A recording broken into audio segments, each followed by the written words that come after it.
Evangelio de hoy, viernes, 7 de marzo. Lectura del Santo Evangelio según San Mateo.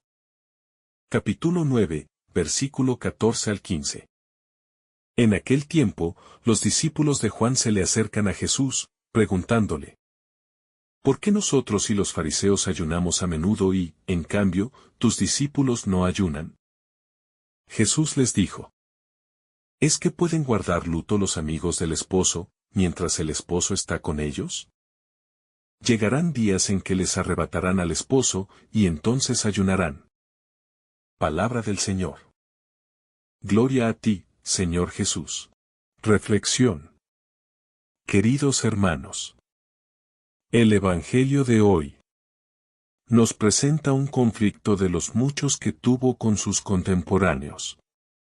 El conflicto gira en torno al ayuno. Criticaban a Jesús por no iniciar a sus discípulos en el ayuno. La cuestión era cumplir una serie de ritos, normas. Sin embargo, el Señor aprovecha para presentar la novedad que puede llenar, dar plenitud y transformar una vida. Lo presenta como que no se puede estar de luto mientras el novio está entre nosotros. Les invita a dejarse sorprender por Dios, a vivir la alegría de la fe, a descubrir el tesoro. ¿No es Jesucristo el vino nuevo? A vino nuevo, odres nuevos. Ser cristiano significa dejarse renovar por Jesús con esta vida nueva. Acoger al Señor y su mensaje con un espíritu nuevo. Siempre que los hombres han experimentado el encuentro con el Señor, algo ha surgido en ellos. Rompieron actitudes viejas y gastadas. El Espíritu Santo trae constantemente al alma un vino nuevo. La gracia santificante, que debe crecer más y más. El Papa Benedicto XVI nos comenta este pasaje evangélico. Jesús se encontraba a la mesa en casa de Leví, el publicano. Los fariseos y los seguidores de Juan Bautista le preguntaron por qué sus discípulos no ayunaban como ellos. Jesús les respondió que los invitados a la boda no pueden ayunar mientras el novio está con ellos. Ya ayunarán cuando se lleven al novio. Al decir esto, Cristo revela su identidad de Mesías, novio de Israel, que vino para la boda con su pueblo. Los que lo reconocen y lo acogen con fe están de fiesta. Pero deberá ser rechazado y asesinado precisamente por los suyos. En aquel momento, durante su pasión y muerte, llegará la hora del luto y del ayuno. María Santísima, quien, cuando Jesús se dirigió decididamente a Jerusalén para sufrir allí la pasión, lo siguió con fe total. Como odre nuevo, recibió el vino nuevo, llevado por el Hijo a la boda mesiánica. Así, la gracia que ella misma, con instinto de madre, había pedido para los esposos de Caná, la recibió antes que nadie al pie de la cruz. Derramada del corazón traspasado del Hijo. Encarnación del amor de Dios a la humanidad. Hoy recibirán el sacramento del diaconado y del presbiterado 3 jóvenes formados en nuestros seminarios. Jesús Rico, diácono, Carlos Fabián, presbítero, y Felipe Carmelo, presbítero. Los encomendamos en nuestras oraciones para que sean fieles a la llamada. Para que perseveren y puedan alcanzar la santidad. Hoy sábado, día consagrado a nuestra Madre, María, pedimos su protección. Para que estemos abiertos a la acción del Espíritu Santo en nosotros. Para dejarnos sorprender. Para vivir en la novedad. Sabiendo que Dios lo hace todo nuevo. Ayunar no es la forma de conseguir nada ante de nuestro Padre. Nosotros no tenemos que guardar luto porque el esposo, Jesús, está con nosotros. Lo tenemos presente en la Eucaristía. Si queremos hacer algún ayuno, mejor le hacemos caso a Isaías en la primera lectura. Cuando dice que este es el ayuno que yo quiero, soltar las cadenas injustas, desatar las correas del yugo. Liberar a los oprimidos, quebrar todos los yugos, partir tu pan con el hambriento. Hospedar a los pobres sin techo, cubrir a quien ves desnudo y no desentenderte de los tuyos. Dicho de otra manera. Menos sacrificios artificiales que no nos llevan a nada y más cultivar la fraternidad. Más acercarnos a los pobres y a los que sufren. Menos perdernos en tonterías y más centrarnos en lo fundamental. Vemos como los discípulos de Juan el Bautista, acostumbrados a una vida de penitencia y recogimiento, se acercan a Jesús con una pregunta que revela una cierta incomprensión. ¿Por qué nosotros y los fariseos ayunamos a menudo, y en cambio tus discípulos no ayunan? Esta pregunta nos sitúa en un contexto histórico y religioso específico. Juan el Bautista, el precursor de Jesús, había llamado al pueblo a la conversión y al arrepentimiento, preparando el camino para la llegada del Mesías. El ayuno, como práctica ascética, era una forma de expresar este arrepentimiento y de buscar la cercanía de Dios. Los fariseos, por su parte, eran conocidos por su estricto cumplimiento de la ley y sus tradiciones, incluyendo el ayuno regular. Su religiosidad, a menudo, se centraba más en el cumplimiento de las normas que en la relación personal con Dios. No es que Jesús desprecie el ayuno o la penitencia, pero su enfoque es diferente. Él responde a la pregunta con una analogía que ilumina la esencia de su mensaje. ¿Acaso pueden los invitados de la boda estar tristes mientras el novio está con ellos? Llegará el día en que el novio les será quitado, y entonces ayunarán. La imagen del novio y los invitados a la boda es rica en significado. En la tradición judía, la boda era un tiempo de alegría, celebración y comunión. La presencia del novio era la fuente de esta alegría, y los invitados compartían su felicidad. Jesús se identifica aquí con el novio, el esposo que viene a desposar a su pueblo. Su presencia trae consigo una nueva era de gracia y salvación. Un tiempo de alegría y plenitud que supera las prácticas religiosas tradicionales. La llegada del reino de Dios, anunciada por Jesús, es un motivo de celebración, una fiesta que transforma la realidad. La presencia transformadora de Jesús. La respuesta de Jesús no es un rechazo del ayuno, sino una afirmación de la primacía de su presencia. Mientras Él está presente, mientras el novio está con sus amigos, no hay razón para estar tristes o ayunar. Su presencia es la fuente de la verdadera alegría. Una alegría que transforma la vida y que supera cualquier práctica externa.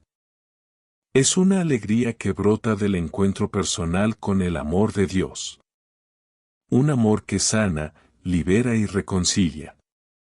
Esta es una lección fundamental para nuestra vida de fe.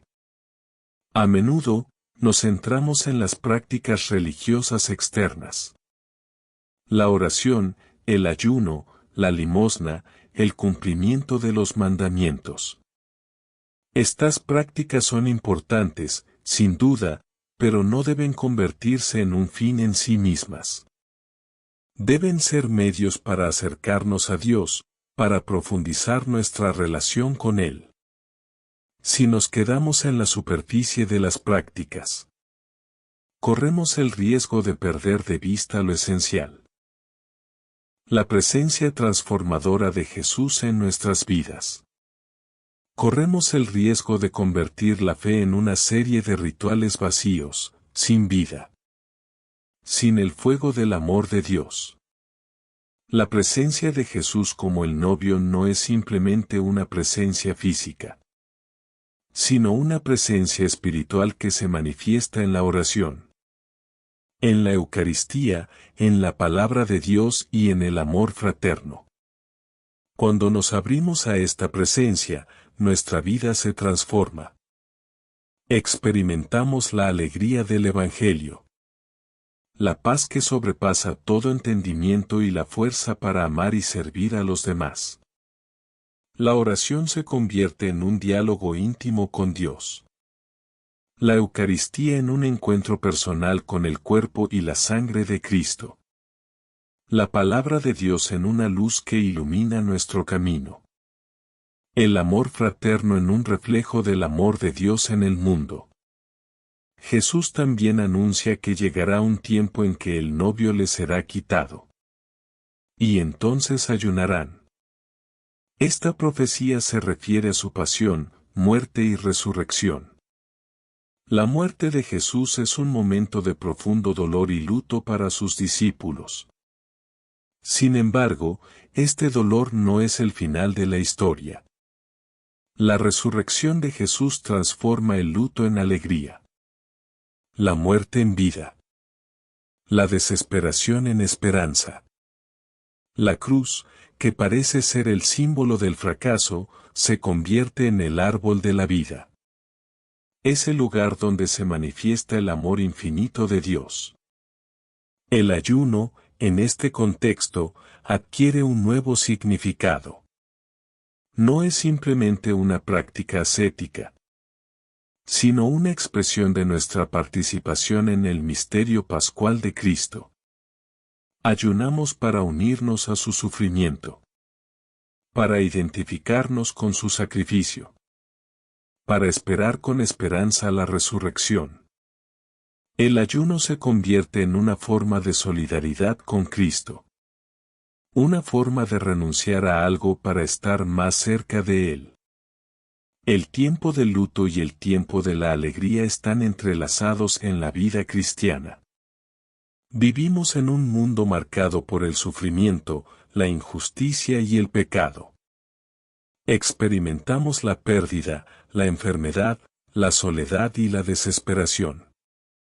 Sin embargo, en medio de estas dificultades, nunca perdemos la esperanza. Sabemos que Jesús ha vencido al pecado y a la muerte.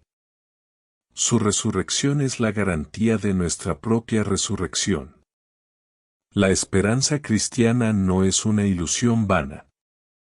Es una certeza fundada en la promesa de Dios. En primer lugar, es importante cultivar una relación personal con Jesús. Esto implica dedicar tiempo a la oración, a la lectura de la Escritura y a la reflexión sobre nuestra fe. No se trata simplemente de cumplir con ciertas prácticas religiosas, sino de abrir nuestro corazón a la presencia de Dios y permitir que Él transforme nuestra vida. La oración no es una fórmula mágica. Es un encuentro personal con Dios. Es un diálogo de amor que transforma nuestro corazón. En segundo lugar, es importante vivir en la alegría del Evangelio. Esto no significa ignorar el sufrimiento del mundo, sino afrontarlo con esperanza y confianza en la providencia divina.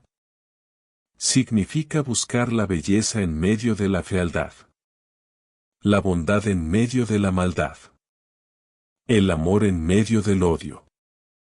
La alegría del Evangelio es una fuerza que nos impulsa a transformar el mundo, a construir un reino de justicia y paz. Es importante practicar la misericordia con los demás. Jesús nos llama a amar a nuestros enemigos, a perdonar a quienes nos ofenden, a servir a los más necesitados. La misericordia es la expresión concreta del amor de Dios en nuestras vidas. Es un amor que se hace cercano, que se inclina ante la miseria humana, que busca aliviar el sufrimiento de los demás. En cuarto lugar, es esencial participar activamente en la comunidad cristiana. La Iglesia es el cuerpo de Cristo. Cada uno de nosotros es un miembro de este cuerpo. Necesitamos el apoyo y el aliento de nuestros hermanos y hermanas en la fe, para crecer en nuestra relación con Dios. La comunidad cristiana es un lugar de encuentro, de oración, de servicio, de celebración. Es importante recordar que la vida cristiana es un camino, no un destino. No siempre seremos perfectos, cometeremos errores. Experimentaremos momentos de duda y oscuridad. Pero lo importante es nunca perder la esperanza. Nunca dejar de buscar a Dios, nunca dejar de amar. La vida cristiana es un camino de conversión continua. Un camino de crecimiento en la fe, la esperanza y el amor. El Evangelio de Mateo nos invita a vivir en la alegría de la presencia de Dios. A afrontar el sufrimiento con esperanza, practicar la misericordia con los demás. Es un mensaje sencillo pero profundo, puede transformar nuestra vida y el mundo que nos rodea. Si te gusta nuestro contenido, suscríbete, comenta y danos un me gusta.